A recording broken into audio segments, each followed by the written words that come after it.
Hello everyone and welcome to my new After Effects tutorial where I'm going to be showing you how to use the ContentAware Fill to easily remove objects from your footage. So let's get started. Alright, so I'll get started by creating a new composition. I'm going to make it 10 seconds long and click OK. I'm going to drag some footage that I have onto my layers panel. And this is just some footage that I found where someone did a bunch of graffiti on the wall. This is some kind of fancy trick. So we're going to remove this graffiti, and we're also going to remove the person looking at this shot, and we're going to do so easily with the ContentAware Fill. So to pull up the ContentAware Fill tool, you just go to Window, go down into ContentAware Fill, click it, and there we have it. So in order to use the ContentAware Fill, first we need to cover the object that we want to remove from the shot by using mask. So we select the footage, we go into the pen tool, we grab the pen tool, and we start drawing a mask around the object that we want to remove. So I'm gonna draw a mask very easily. It doesn't have to be perfect, it doesn't have to be exact, because it's actually good for you to have some space, so that way After Effects can more easily identify what's around the object that you want to remove. So there we have it, a rough mask around the person.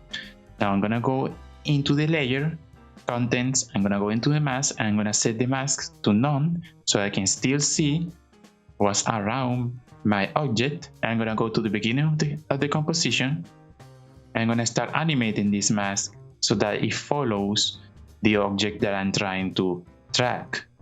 So you can do so by using camera tracking or by animating it yourself.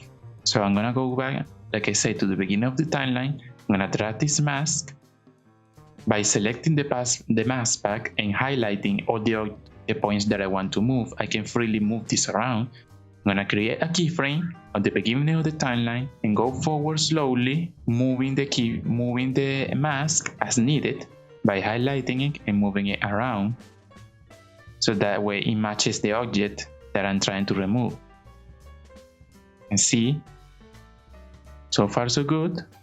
Move a little bit downward so it covers the feet, and that's it. That's the end of the footage. So now my mask is animated so it can follow my object around. I'm gonna move it a little bit downward right here so it covers the feet a little bit better. So now that our mask is animated to follow our object around the shot, now what we have to do is to create some transparency for After Effects to fill.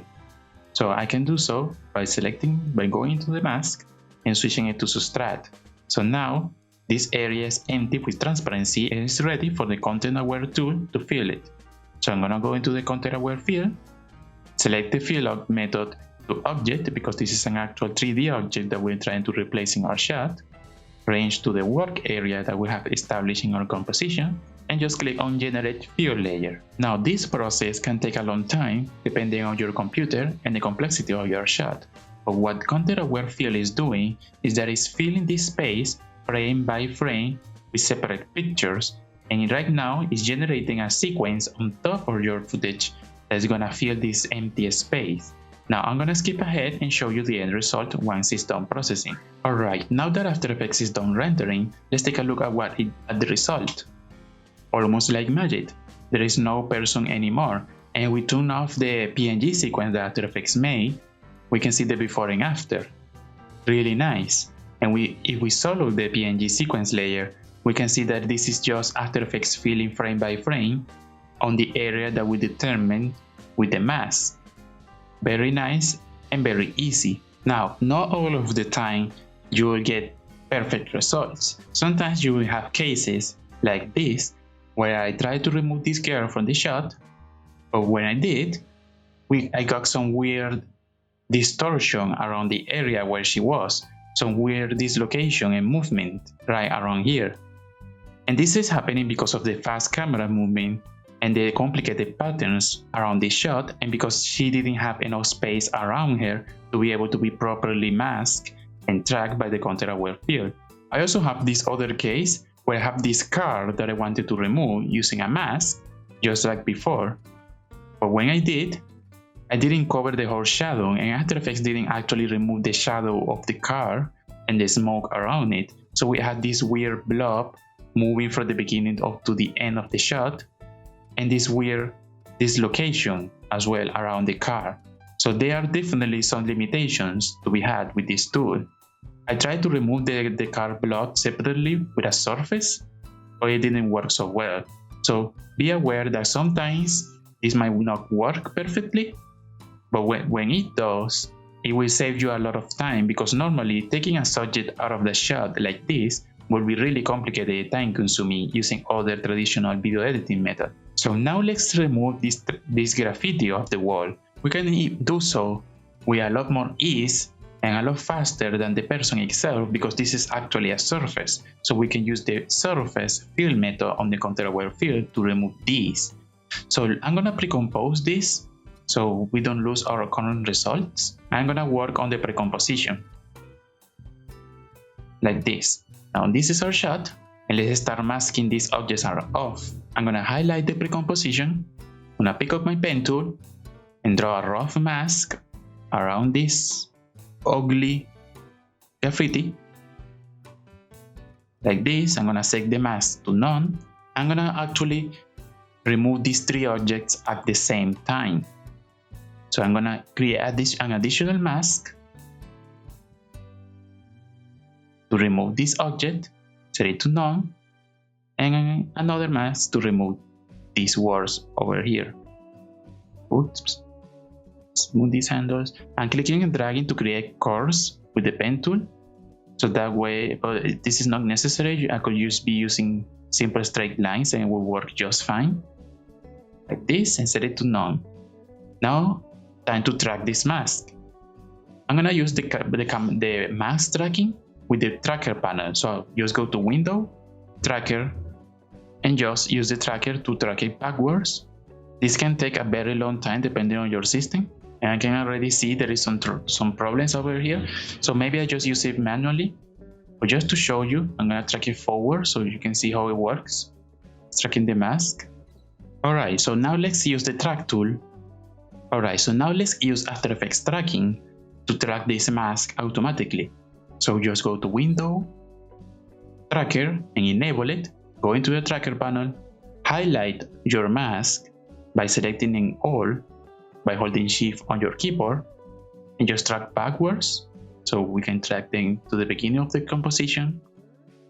And it's gonna track the position and the scale of the mask automatically.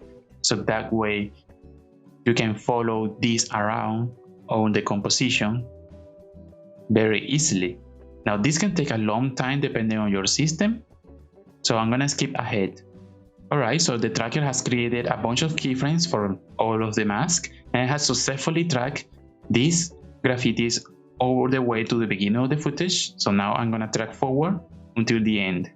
Alright, so After Effects has automatically tracked my mask to the graffiti on the wall from the beginning to the end of the composition using keyframes, as you can see down here with a bunch of keyframes that have been created.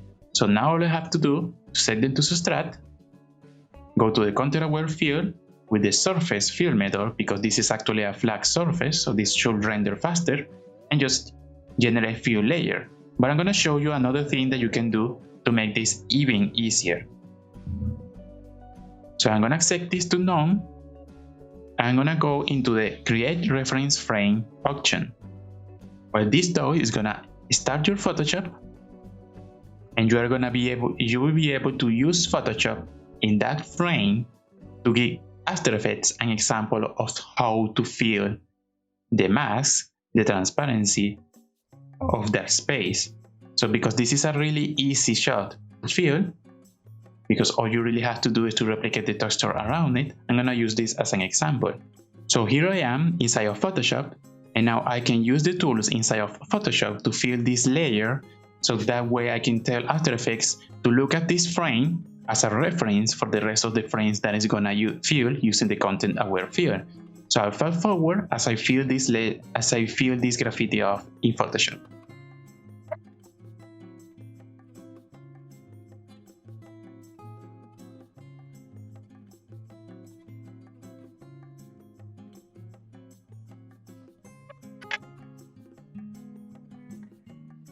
Alright, so I'm done filling up this So I just finished filling up the space. It's not perfect, I'm not a Photoshop expert, but now if we save this project and we go back to After Effects, we can see that After Effects has created a single reference frame on the frame that we just did.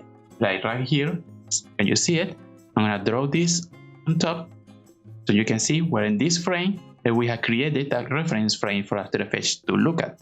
And now that we got that, let's set this mask to subtract because we need transparency. And now let's start generating the fill layer. And now After Effects not only is going to make it faster because it's a surface instead of an object, but it's also going to take that reference frame that we created in Photoshop to help it out analyze how it should fill that space. So I'll be right back when it's done analyzing. Alright, so now that After Effects has done rendering, let's look at the results. Now we got some weird lines showing up, and one way we can fix that, we can go into the mask and set them back to none, and that helps getting rid of those weird lines, but we're still getting some weird textures, the association right around here at the end. So if you look really closely, you can see the textures being displaced, and this could be because of numerous things. This could have to do with the mask tracking getting messed up. This could have to do with me doing a poor job on Photoshop, or also this alpha expansion setting that we have right here that can change the results based on how much you allow After Effects to take pixels from outside the mask. We did this with 0 expansion, but you can probably get better results with like 1, 2, or 3. So the reason why I'm showing you this is so you know that this tool is not perfect. You can get various results depending on your shot. I did the same process as I did in the previous video and got different results because I have a different alpha expansion or a different tracking. You have to experiment and maybe do multiple passes. So for example, if I don't like the results, I can just pre-compose all of this into another pre-comp and just do it again with the surface method in Photoshop again to get a better result around this area. But with how easy it is to use this method, this is really good, to be honest. Like normally removing objects like that frame by frame would take a really long time. So it's really nice that After Effects has an automatic tool that allows you to do it very easily with just mask and tracking. So I hope you found this tutorial useful. Try it out, make sure to experiment with it and get different results. If you have any questions, leave it in the comments down below and try to answer as many as possible. Subscribe if you want more After Effects tutorial like this. Thank you so much for watching, and I'll see you in the next video.